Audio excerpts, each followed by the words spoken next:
What's going on, y'all? It's your boy Cool Colas here, and you are now tuning into a new episode of the Pro Black Blurred Kingdom podcast. On today's episode, I'm going to be doing the next episode of the Qartoon Queen series. So this episode will be for Qartoon Queen, Season 1, Episode 2. As you all last remember, Qiana was being held at gunpoint by some mysterious robber. We will now continue where she is flabbergasted because she is being held at gunpoint and the pencil in her book bag glows. While in the back alley being held at gunpoint by a man in all black who was a robber, Qiana said, "Whoa." Then the robber said back to her, "Give me what's in your bag now." Qiana stood there in fear as the man pointed a gun at her. Her bag that was on her back had that same pencil she accidentally got earlier inside, and it was glowing brightly. As Qiana reached for her bag, the pencil stopped glowing. Qiana was clearly very nervous, but tried to open her bag up as quickly as possible. The robber then said, "Hurry up." Qiana then said, "I'm going as fast as I can. The only thing in here are cartoon ideas." All of a sudden, Qiana saw the gun fly from the hand of the bank robber. To his surprise, the gun had been knocked out of the robber's hand by what looked like a dish-shaped sun that was golden yellow in color. All of a sudden, a black man with a part orange, part yellow face mask, a one-piece suit on with a sun symbol on it in the middle that was orange, and a jetpack on his back appeared and punched the robber. The robber tried to come back to his senses, but the man pulled out a large orange-colored gun from the belt of his pocket and shot it towards the man, blinding him with a giant ray of light. Qiana was also blinded by his light and tried to cover her eyes. The man then pressed a button on the side of his gun, ejecting it from the mode it was on and retracting with a new barrel that looked similar to a taser. The man got closer and tased the robber, and the robber fell to the ground. Qiana looked up at the man and then looked down at the robber who was on the ground. "Thank you for saving me. Who are you?" The guy quickly responded in a chipper way. "You can call me Sunshine. I bring a ray of hope to the world." Qiana then said, "Okay." The Sunshine then said, "Anyway, no need to thank me. I'm just doing my job. Because of your experience, I hope you will be a ray of sunshine in someone else's life." All of a sudden, Sunshine pulled out a phone to call the police. Qiana saw this and ran off to avoid being in the spotlight for the crime that was just committed. Sunshine then said, "Hold on, ma'am, wait 1 second." Qiana kept running away, and Sunshine had to decide whether to chase her or leave the robber, but he wanted to stay there with him. All of a sudden, a gang of police officers swarmed in. A police captain who was a tall white with brown hair in her 40s walked up, as did a tall brown-skinned black man who happened to be the lead detective. He crouched down and arrested the man who was on the ground. The captain finally spoke as she walked up. "Sunshine, where is the victim?" Sunshine then said, "She ran off suddenly, Captain Butterworth. It was either let him go or let her go." Captain Butterworth then said, "Great, just great. Detective Costin, handcuff him and take him in." Detective Costin got the robber up and escorted him to the police vehicle. Later that night, around 10 o'clock p.m., Qiana arrived at her apartment, but Colleen was not there. She got in her room and set her bag down. She laid her bag on the seat of the chair by her desk and then laid down on her bed. Qiana laid there for a while just thinking about her entire night. She was mostly traumatized by being held at gunpoint for robbery. At first, all she could think about was how much the robber from earlier reminded her of the bullies who tried to push her around while she was little. She remembers the feeling of feeling powerless at that moment, knowing no one was coming to her aid or to save her. It was all too familiar until she actually was saved from being shot at gunpoint. For some reason, though, she had more of an intrigue about the man who saved her from being robbed and what the life of being a superhero would look like. She couldn't help but think about some moments in her past where being a superhero would have been beneficial.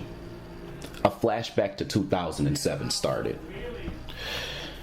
A young 10-year-old Qiana was in the bathroom washing her hands after using the restroom. All of a sudden group of 3 black girls who were in her class with her previously walked in and paused when they saw her sitting there looking in the mirror. The leader of the girls spoke up at some point. "Well, if it ain't Qiana, little rabbit looking ass, looking at them fucked up teeth in the mirror." The other 2 girls laughed when she said this, but Qiana ignored her. The girl continued to heckle her though. "What's the matter, Kiki? Your mouth too stuffed with carrots to talk?" The other 2 girls continued to laugh at her jokes. Qiana then said, "Leave me alone, Jerica." Jerica then said to her, "What did your ass say?" Qiana then responded and said, "I said, leave me alone." All of a sudden, Jerica walked over to Qiana and pulled her by the back of her hair that was in a ponytail. And she pulled her hard before talking about her again.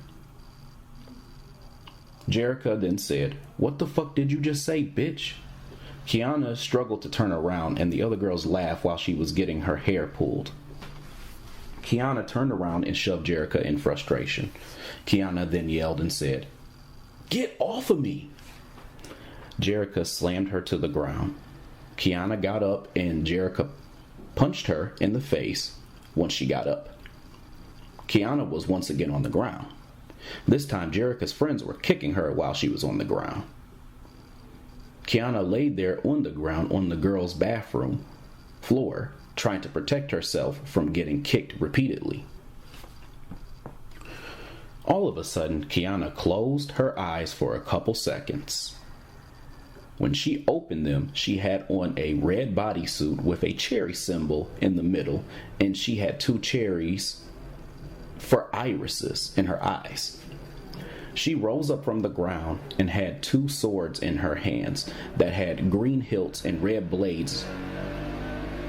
When she sat up, she saw that the 3 girls who were kicking her were laughing, but then transformed into a 3-headed dragon that was gray in color. She now was in the bathroom that transformed into a dungeon.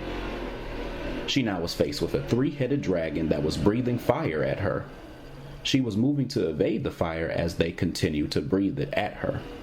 At some point, she rushed in and tried to cut off their heads, but missed as they kept moving. Then at some point, she took one of her blades and crammed it in the stomach of the dragon, causing it to yelp out in pain. Qiana then pulled that blade out and put the blades together in what looked like an X-shaped formation.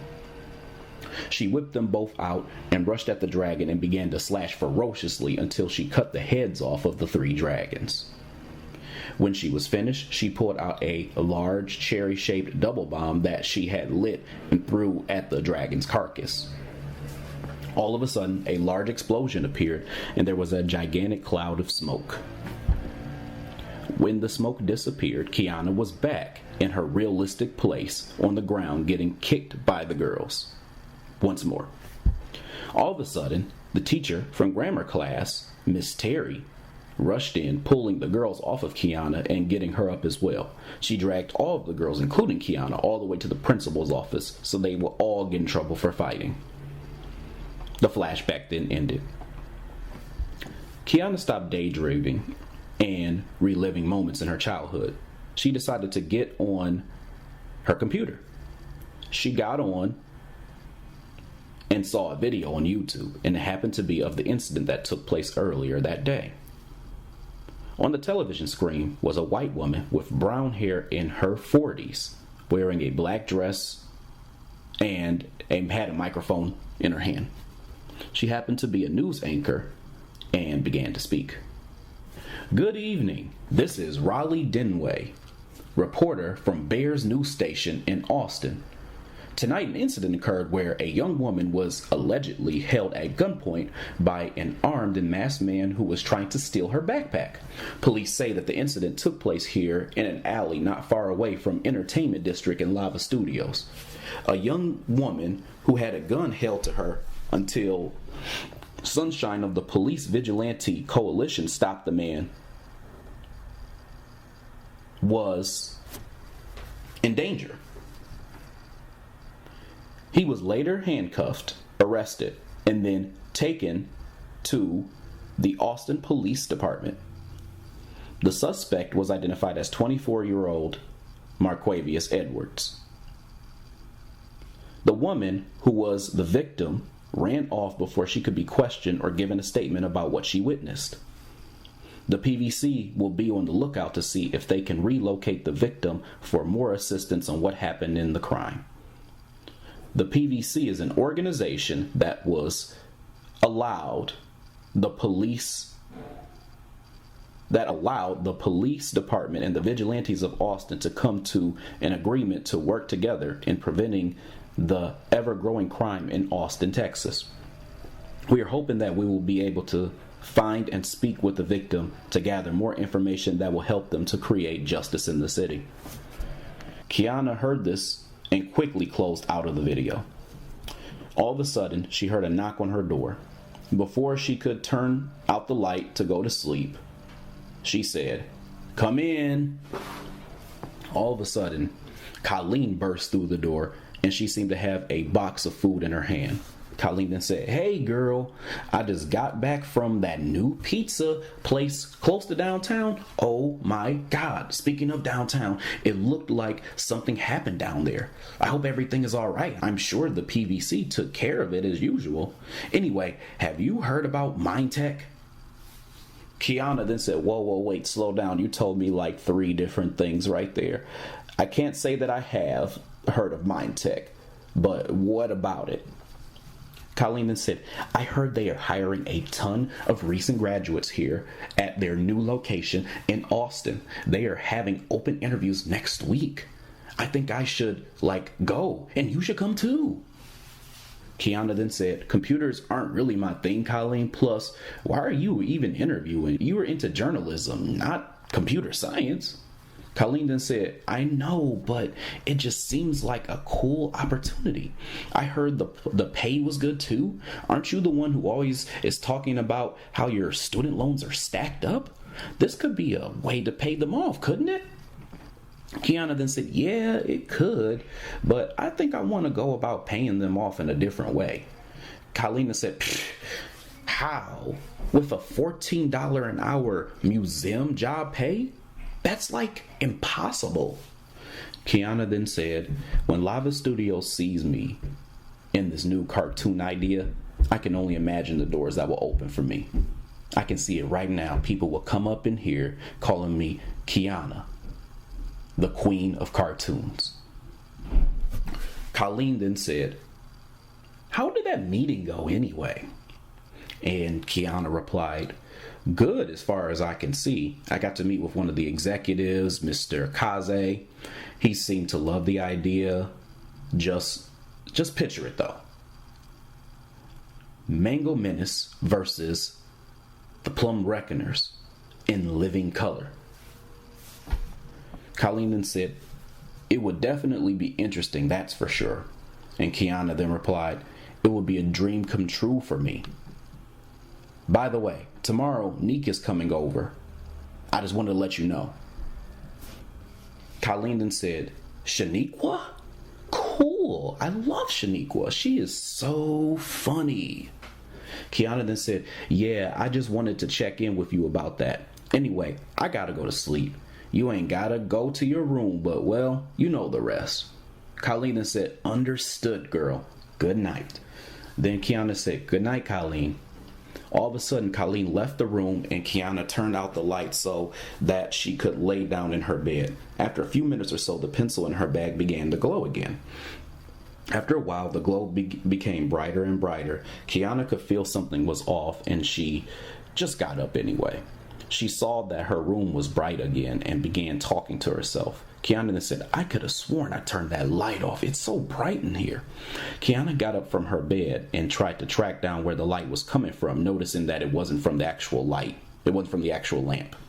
She noticed that there was something radiating from her bag, though. She had a look on her face that took her aback as she opened it and said, "What the hell?" When she opened the bag, the radiating actually stopped, and all she could see in there was her notebook for drawing and the pencil that she had fallen into her bag when she was at Lava Studios. Qiana didn't realize this pencil was there and grabbed it. All of a sudden, a gleam of light shined brightly everywhere, embossing everything around her, including her as well, herself, her body. From Qiana's perspective, she vanished into the light and appeared elsewhere. When she became conscious of her presence again, she noticed that she was herself, but this time she was wearing a yellow jumpsuit with a Q on it. The space around her was entirely white, and she was the only person in existence there. She was completely by her lonesome. All she had in her hand was the same pencil that she touched from before. Qiana then said, "This is the pencil from the bag." She looked around afterwards and said, "Hello? Hello? Am I dead?" Qiana heard an echo as she spoke and looked around. She looked down at her outfit and saw what she was wearing, as well as a pair of orange colored boots that she had on that had Q's on the tips. Qiana then said, "This outfit is cute. I was hoping I could at least thank whoever put this on me. I mean, man." A voice then called out and said, "Hello, Qiana." Qiana jumped when she heard a voice speaking back to her and looked around frightened. Who was that? Am I dead?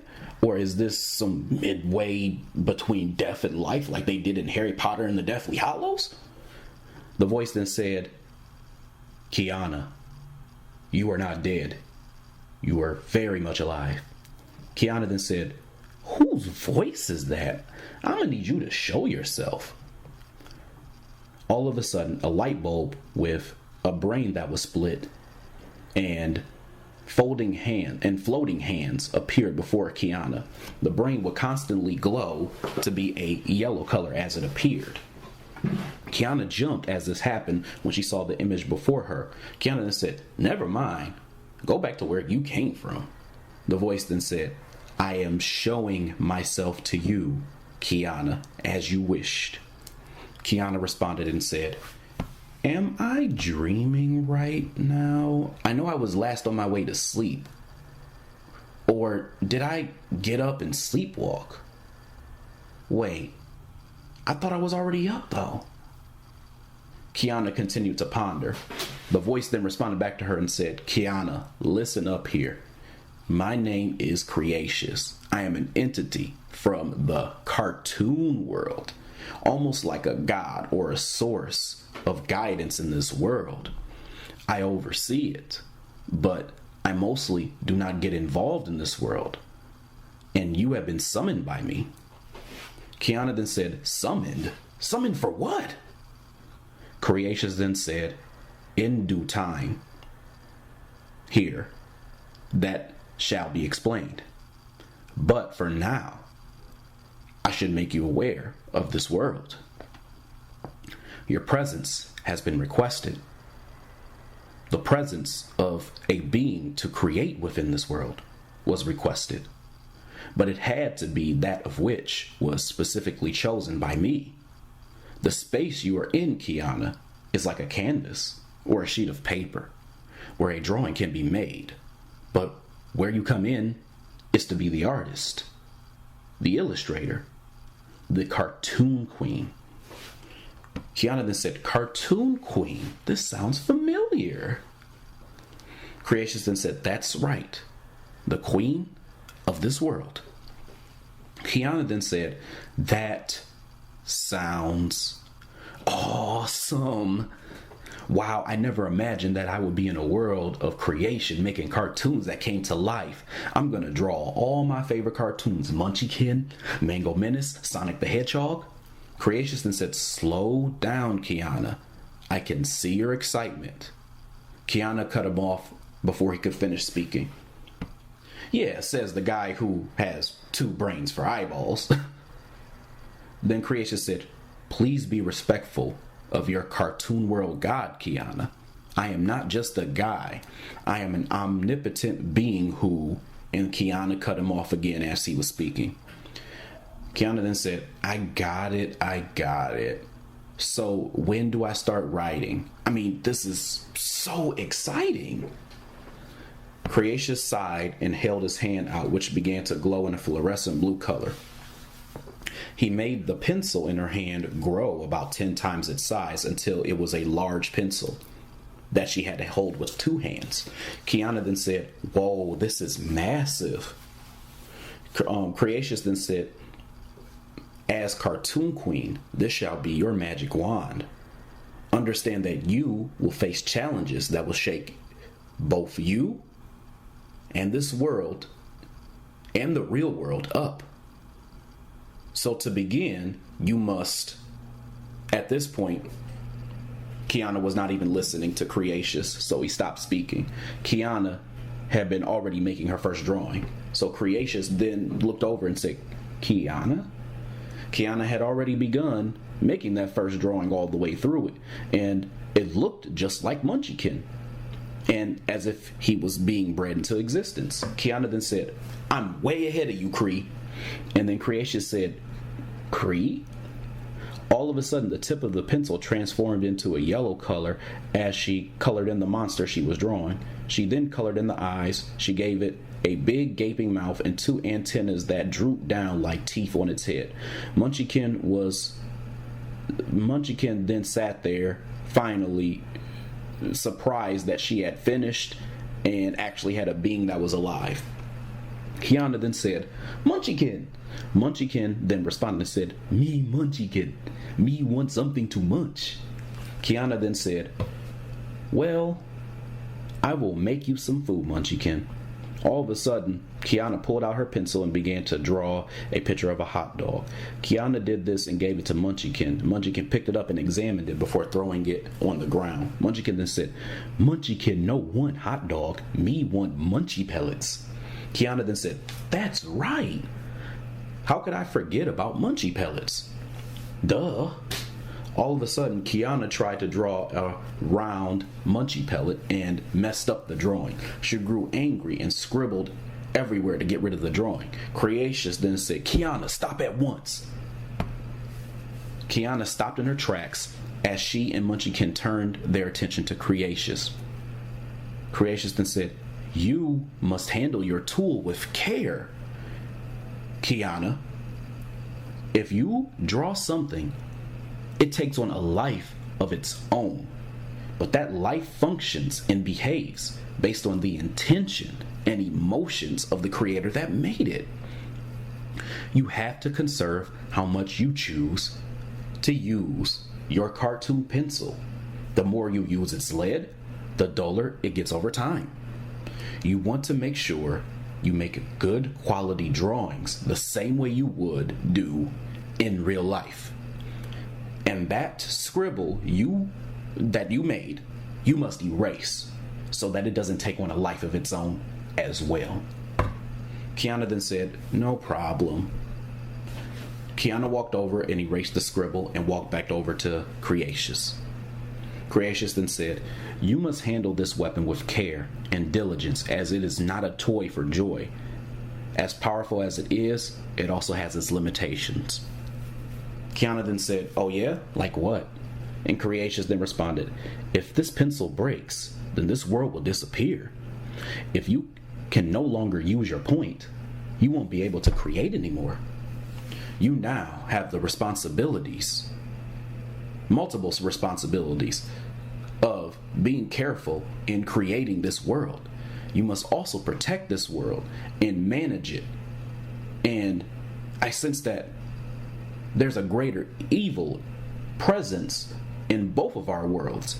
So it is your job now to make sure that you eliminate that. It would be in your interest to use your ability both inside and outside of this world to protect yourself and those who you know are in danger as well too." Qiana then said, "I see. When can I return back to the real world, actually?" Creatious then said, "Anytime you would like. But remember, this world shall not be abandoned. You will have to check in with this world. And all you have to do is close your eyes and ask mentally while holding this pencil in the real world if you can come back. And then you will be able to go back to where you need to go." Qiana nodded and turned around to draw 2 more characters. She also drew a bucket of munchie pellets in it, and a table with chairs, and a deck of cards. Creatious then said, "What are you doing now, Qiana?" Qiana then said, "I just made a few more drawings. Welcome, Mango Menace, the rowdy, rough, tough, and trigger-happy Mango, and my newest drawing, Lovely Pop, the sensual, sassy, and sweet lollipop diva of love." Mango Menace was an orange color and was wearing a green bandana over its mouth and had a black top hat and a black gun in his hand. Lovely Pop was a tall, beautiful pink lollipop with red lips, big eyes, long eyelashes, and a white stick body with feminine features and pink heels on. Mango Menace then said, "Where them plum reckoners at? I'll blast them away when I see them." Qiana then said, "Easy, cowboy." Lovely Pop responded and then said, "Girl, look at that outfit. Thought I was sexy and sweet. But you wearing that, honey." Qiana then said, "Okay." Lollipop then said, "Let 'em know. The Q stands for Q-T." Qiana then said, "That's what I do best." Creatious then said, "Why these particular cartoons though?" And Qiana said, "No reason. I thought I'd give Munchiekin a few friends while I go back home. Anyway, I hear what you are saying, Cree. I promise to take care of this world as its cartoon queen." Creatious then said, "I have faith in you to protect our worlds, Qiana. That is why I chose you." Qiana then said, "One last question before I leave. Will this pencil be this big when I get back?" And Creatious said, "Only when you use it in battle, Qiana." Qiana then said, "Fair enough. I will be back, everyone. Please take care." Creatious said, "I am here when you need me. Farewell until next time, young Qiana." Qiana then closed her eyes as she held the pencil in her hand to return back to her world, and all her creations waved goodbye to her as she left. Before she left, however, a part of the scribble she thought was fully erased was still present and seemingly began to move. All of a sudden, Qiana woke up, and it was the next day, but she was on the floor. Qiana got up baffled by why she was there and not on her bed. She looked at her clock and saw that it was nearly 7 o'clock a.m. She panicked as she saw this and quickly gathered her stuff. Qiana said, "Shit, I'm late for work. Maybe I should draw a clock that can rewind me back in time." And then Qiana thought about her conversation with Creatious and then realized that it would not be a good idea. So she just tried her best to get out the door and keep moving. Qiana quickly gathered everything and rushed out the door.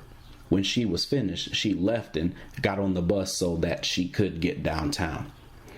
After she had gotten off the bus, she stormed towards the museum. From a building not too far away, there was a man who was wearing all black that had on a face mask and looked similar to the one who robbed her the other day. It seemed as though he was spying on her from afar.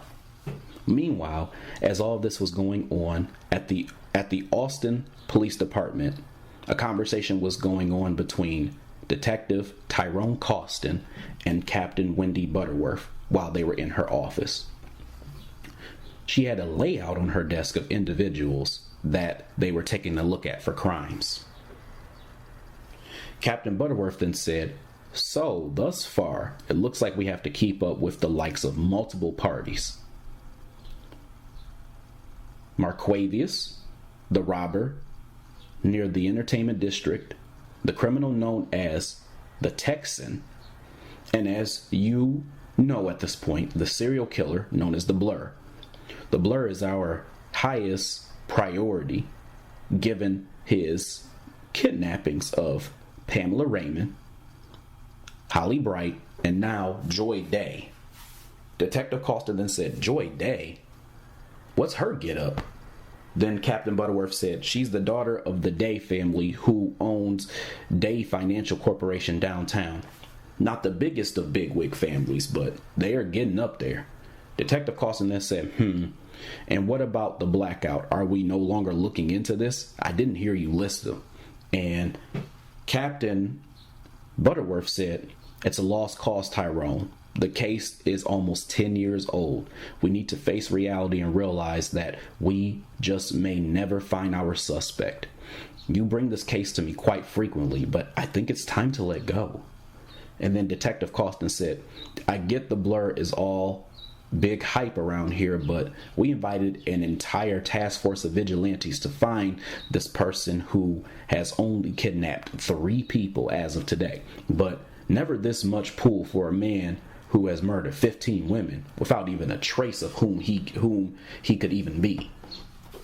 Captain Butterworth then said, "Those 3 people were young women, detective, and we have some ideas and leads on where he could be. We need to see this through. You need to see it through and focus on what we have discussed, because that's what's most important." Detective Costin then said, "The blackout's victims were young women as well too, Captain. Did you forget?" Captain Butterworth then said, "This is not a debate, Tyrone. This is an order. I need you to shift your focus and align with your team. Don't you have a suspect that you need to tend to anyway?" And then Detective Costin threw a look of frustration and said, "I do." Detective Costin stormed away from Captain Butterworth in frustration and went into the questioning room where the robber they arrested was located. When he got in there, he was looking at a now unmasked black man with a smug look on his face. Detective Costin then said, "What is it that you need me to tell me, Edwards?" And then Marquavius said, "I know the name of the witness you all are looking for." Detective Costin then said, "What is her name?" Marquavius then said back, "It don't really work like that, Detective. Is our deal still on the table before I reveal what I know?" Detective Costin then said, "Yes, now spill it." And then Marquavius said, "The woman you are looking for is named Qiana Love. To be continued." All right, y'all. So that was the episode. And that should be the next episode of Qartoon Queen, Season 1, Episode 2. What I will also do for those of you who are following me on Instagram is I will try to provide more illustrations that show previews of what's going to be happening in these episodes that I'm creating. Anyway, y'all, I'm going to let y'all go. I hope y'all enjoyed the episode. There's a lot more to come, so please continue to support me and stay tuned. And I will definitely get with y'all later. All right, I'm out, y'all. Peace.